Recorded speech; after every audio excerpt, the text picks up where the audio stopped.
কিছু কিছু মানুষ আছে টক্সিক, যাদের কথা শুনলেও তুমি তাকে না শোনার ভান করে ইগনোর করা উচিত। সো হ্যালো এভরিওয়ান, আসসালামু আলাইকুম। আশা করি সবাই অনেক বেশি ভালো আছো, আমি অনেক বেশি ভালো আছি। আসলে সবার লাইফেই কিছু টক্সিক পার্সন থাকে, আর সেগুলো হচ্ছে আই থিঙ্ক ফ্যামিলি থেকে এগুলা বেশি থাকে। তাদের হচ্ছে সবকিছু নিয়ে খুঁচিয়ে খুঁচিয়ে কথা বলতে হবে, সেগুলোকে আবার জাস্টিফাই করতে হবে, মানে তাদের আর কোনো কাজ নেই, কাজই হচ্ছে তোমাকে নিয়ে পড়ে থাকা। তো যাই হোক না কেন, আজকে দেখো চলে আসি বাজার থেকে মুরগি নিয়ে আসছিলাম 3টা। তো ওই মুরগির মাংসের যে হাড্ডিকুটি যত কিছু থাকে সেগুলোই আজকে রান্না করছি। তো এর মধ্যে হচ্ছে আমাকে হাজারটা কথা শুনতে হয়েছে, আমি বুঝলাম না যে আমার ফলটা কি ছিল। তো মানুষ আসলে কেন যে এমন হয় আমি মাঝে মাঝে খুবই হচ্ছে গভীরভাবে চিন্তা করি। স্পেশালি যে ফ্যামিলি পার্সনগুলো আছে সেগুলাই না সব সময় তোমার লেজ ধরে টানতে থাকবে, তোমাকে সব সময় খুঁচাতে থাকবে। তুমি একটা কিছু করতে যাবা, ভালো কিছু করতে যাবা, তাদের তখন হচ্ছে অনেক বেশি কি জ্বালা হয়, আমার মনে হয় অনেক বেশি জ্বলে।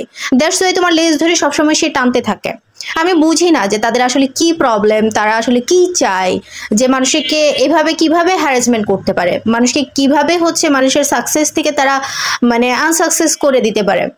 তাদের কি আর কোনো কাজ নাই? ভাই, অন্যের চরকায় তেল না দিয়ে নিজের চরকায় তেল দাও, নিজের হচ্ছে কাজ করো যেন নিজে হচ্ছে লাইফে সাকসেস হতে পারো। তা না শুধু কাজই যে অন্যের পিছনে লেগে থাকা, মানে অন্যের পিছনে লেগে না থাকলে তাদের খাবারই হজম হয় না। কি যে একটা পরিস্থিতির মুখোমুখি আছে আসলে বলে বুঝাতে পারবো না যে মানুষ এমন কেন হয়, কেন করে এমন। আমার মাথায় কোনো কাজ করে না ভাই।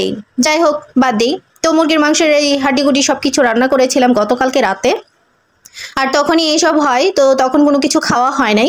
তারপর সকালবেলা ঘুম থেকে উঠলাম, উঠে হচ্ছে তারপরে হচ্ছে রান্না বাড়া করলাম, আবার মানে এইসব আবার রান্না করলাম মাংসটা। তারপরে হচ্ছে পরোটা বানাইলাম। এখন তোমাদের সাথে মানে খেতে বসছি, আর সেই জন্যই হচ্ছে কথাগুলো শেয়ার করলাম। সো সবাই আমাকে সাপোর্ট করবা, পাশে থাকবা, এবং হচ্ছে এই উইকনেস মুহূর্তে মানে এই খারাপ সিচুয়েশনে যেন আমি স্ট্রং থাকতে পারি সেই দোয়া করবা। সো আজকের মতো এই পর্যন্তই। আল্লাহ হাফিজ।